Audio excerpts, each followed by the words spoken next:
এই মাসের একটা বিশেষ দিন আছে আশুরা, যেটা মুহররমের 10 তারিখে হয়ে থাকে। এই আশুরা উপলক্ষে আমাদের বেশ কিছু করণীয় আছে, আবার কিছু বর্জনীয় আছে। করণীয় কাজ কি সে বিষয়ে বলার আগে বলতে চাই, নবী করিম সাল্লাল্লাহু আলাইহি সাল্লাম মক্কা থেকে যখন মদিনায় হিজরত করে আসলেন, তিনি দেখলেন যে মদিনার মানুষেরা, ইহুদিরা, মদিনায় ইহুদিদের বসবাস ছিল, তাদেরকে তিনি দেখতে পেলেন যে তারা আশুরার দিন অর্থাৎ মুহররমের 10 তারিখে রোজা রাখে। তখন নবী করিম সাল্লাল্লাহু আলাইহি সাল্লাম তাদেরকে জিজ্ঞেস করলেন যে তোমরা এই দিনে রোজা রাখো কেন, রহস্য কি, কি কারণে রোজা রাখো?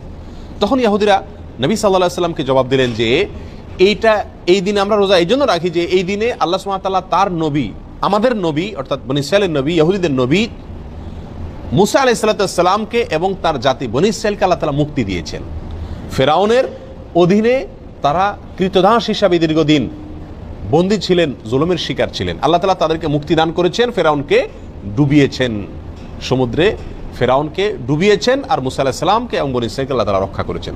তাহলে বনী ইসরাঈল জাতির প্রতি মুসা আলাইহিস সালামের প্রতি আল্লাহ তাআলা অনুগ্রহ নাজিল করেছেন, তাকে এবং তার জাতিকে স্বাধীনতা দিয়েছেন, মুক্তি দিয়েছেন। আর সেই জন্য আমরা তার উম্মত হিসাবে শুকরিয়া আদায় করে এই দিন রোজা রাখি। নবী করিম সাল্লাল্লাহু আলাইহি সাল্লাম তাদের এই কথা শুনে বললেন, নাহনু আহাক্কু বিমূসা, তোমরা মুসা আলাইহিস সালামের অনুসারীর দাবি করো ঠিক আছে, কিন্তু মুসা আলাইহিস সালামের অনুসারী হিসাবে তোমরা যত না সত্য, তার চাইতে বেশি সত্যবাদী অনুসারী হিসাবে আমরা। অতএব মুসা আলাইহিস সালামের প্রতি আল্লাহর অনুগ্রহ নাজিল হয়েছে এই দিনে, সেই উপলক্ষে তোমরা যদি শুকরিয়া আদায় করে আল্লাহর কাছে রোজা রাখো, তাহলে আমাদের রোজা রাখার অধিকার আরো বেশি। এই নবী সাল্লাল্লাহু আলাইহি সাল্লাম তখন সাহাবা একরামকে বললেন যে তোমরাও কি করবে, আশুরার দিনে রোজা রাখবে, তবে ইহুদিদের সঙ্গে ব্যতিক্রম করবে। ইহুদিদের সঙ্গে কি করবে? ব্যতিক্রম করবে। আর ব্যতিক্রমটা হলো এই যে তারা একটি রোজা রাখে, আমরা দুইটা রাখবো। তারা রাখে শুধু আশুরার দিনে, আমরা রাখবো তার সাথে আরেকটা রোজা যোগ করে। এই আরেকটা রোজা যোগের ব্যাপারে কোনো বর্ণনা আসছে একটা আগে অথবা একটা পরে, অর্থাৎ 9-10 অথবা 10-11।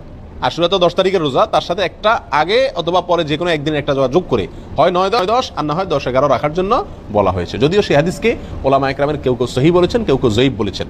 তবে নবী করিম সাল্লাল্লাহু আলাইহি ওয়াসাল্লাম তার মৃত্যুর আগের বছর বা তিনি তার মৃত্যুর বছর বলেছিলেন যে আল্লাহ যদি আমাকে আগামী বছর হায়াতের বাঁচিয়ে রাখেন, আমি যদি বেঁচে থাকি, তাহলে লা আসুমান্না তাসিআ ওয়াল আশিরা, তাহলে আমি আগামী বছর মুহররম আসলে, আশুরা আসলে 9 এবং 10 দুই দিন রোজা রাখব। এই হাদিস থেকে বোঝা গেল নবী সাল্লাল্লাহু আলাইহি সাল্লামের আকাঙ্ক্ষা ছিল, তার নিয়ত ছিল, তার ইচ্ছা ছিল আশুরার সাথে আগের দিন রোজা মিলিয়ে রাখা, অর্থাৎ 9-10, 10-11 না।